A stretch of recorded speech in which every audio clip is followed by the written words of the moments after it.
हर हर महादेव, हर हर शंभू। मैं मनीषा आप सभी का स्वागत करती हूँ रिद्धि सिद्धि आस्था पे। तो जैसा कि आप सभी को पता है कि हमारी जितिया व्रत बहुत ही ज़्यादा महत्वपूर्ण होता है, तो आप सभी को जितिया व्रत की हार्दिक शुभकामनाएं। तो पहले ही आप सभी माता और हमारी बहनों को आप सभी ने जितिया व्रत नहाय खाए की विधि विधान से कर लिया होगा। मुझे आशा है कि आप सभी ने विधि विधान से नहाय खाए का व्रत पूरी विधि से किया होगा। ठीक है, तो आज हम जानेंगे कि पारण का शुभ समय क्या है और कुछ नियम जो कि हमें आवश्यक होते हैं करना, कि पारण में कुछ नियम हमसे गलती हो जाती है जिसके कारण हमें जो हमारा व्रत जब हम करते हैं उसका थोड़ा-सा दोष लग जाता है और थोड़ा-सा खंडित हो जाता है, जिससे थोड़ा-सा उस व्रत करते समय कुछ ध्यान करना चाहिए, कुछ नियमों का पालन ज़रूर करना चाहिए। तो हम पहले जान लेते हैं कि शुभ मुहूर्त कब है पारण का, उसके बाद हम जानेंगे कि पारण कैसे करना है, कुछ नियमों का पालन ज़रूर करना है, ठीक है। पारण तिथि हमारी हो रही है 6 तारीख को, हमारा 6 अक्टूबर को व्रत रखा जाएगा, दिन शुक्रवार है और अगले दिन 7 तारीख है, दिन शनिवार है और पारण का नौमी तिथि शनिवार के ही दिन लग रही है 7 तारीख को 8 बजकर 8 मिनट पे हमारी नौमी तिथि लग रही है। ध्यान से सुनिएगा, 8 बजकर 8 मिनट पे हमारी नौमी तिथि लग रही है। इसी में आप सभी को अपना जितिया व्रत का पारण करना है। तो विशेष करके ध्यान रखें कि कुछ नियम बहुत ही ज़्यादा आवश्यक होते हैं। पारण में आप सभी ये गलती ना कीजिएगा, ठीक है। तो नंबर 1 पारण कैसे करना है मैं बताती हूँ। जिनकी सास नहीं है और जिनकी सास है, विशेष करके ध्यान रखेंगे कि पारण के दिन हमें जब पारण करते हैं तो जहाँ पारण करना होता है वहाँ पे तेल सिंदूर दिया जाता है। आप भी तेल सिंदूर के साथ ही अपना पारण करना। यदि आपकी सास नहीं है, जिनकी सास नहीं है वो देंगे, उनको दान करना आवश्यक होता है, तो आप दान जरूर कीजिएगा। दान में हम क्या क्या दे सकते हैं, चावल दे सकते हैं, आलू दे सकते हैं, आटा दे सकते हैं, दाल चने की देनी है और अरहर की भी दाल देनी है, ठीक है। ये हो गया। उसके बाद नमक देना है और सबसे महत्वपूर्ण है सिंदूर। सिंदूर आप सभी को अवश्य देना है, जरूर देना है, ठीक है। सिंदूर आपको देना ही देना है।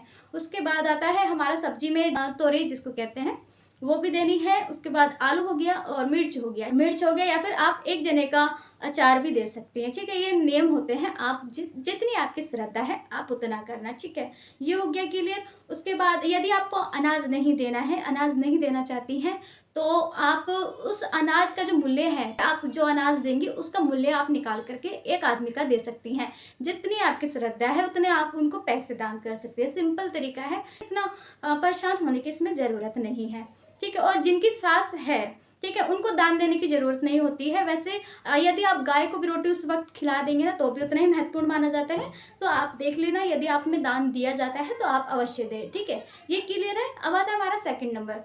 जैसे कि पारण के समय जब हम पारण करते हैं, जब हम अपना व्रत खोलते हैं, तो विशेष करके क्या चीज़ें खाते हैं हम, उसमें दही चूड़ा खाते हैं, ठीक है।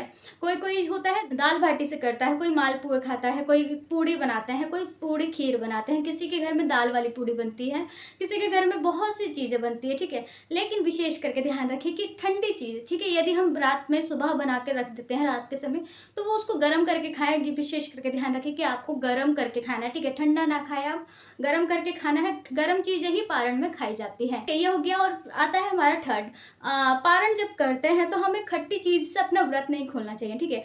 कुछ भी जब हम खाते हैं तो खट्टी चीज़ अपने व्रत में शामिल ना करें, ठीक है।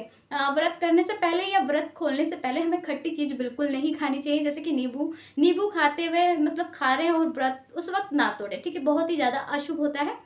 नींबू खा करके आप व्रत ना खोले, ये ठीक है, ये विशेष करके ध्यान रखें। ये हो गया। अब व्रत वाले दिन आपको विशेष करके ध्यान रखना है। फोर्थ नंबर आता है व्रत वाले दिन, जैसे कि 6 तारीख को, 6 अक्टूबर को, उस दिन आपको अपना जो बेड वगैरह है, बिस्तर को विशेष करके ध्यान रखें कि बिस्तर आपका जहाँ आप सोएंगी, क्योंकि जितना आप खर करेंगे ना, मतलब हमारे में तो नीचे सोया जाता है, ठीक है। जब हम जितिया व्रत करते हैं तो जितना कहते हैं कि जितना खर करते हैं तो उतना हमारे बच्चों को प्राप्त होता है।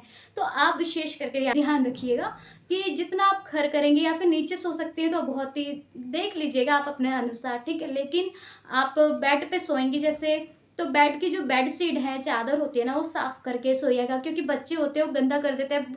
बहुत से लोग आकर के बैठ जाते हैं उस पे, ठीक है, तो गंदा हो जाता है। तो उसको आप विशेष करके ध्यान रखिएगा कि उस दिन आप हटा करके उस पे सोए, ठीक है। साफ सुथरा होना चाहिए आपका जहाँ आपको सोना है, ठीक है। ये क्लियर है। अब आता है हमारा फिफ्थ नंबर कि हमें जो बच्चे होते हैं, बच्चे जब होते हैं तो उनको विशेष करके ध्यान रखना होता है कि व्रत वाले दिन उनको डाँटना नहीं है, ठीक है? क्योंकि उन्हीं के लिए व्रत कर रहे हैं, उनको हम डाँटेंगे तो अशुभ हो जाएगा, ठीक है?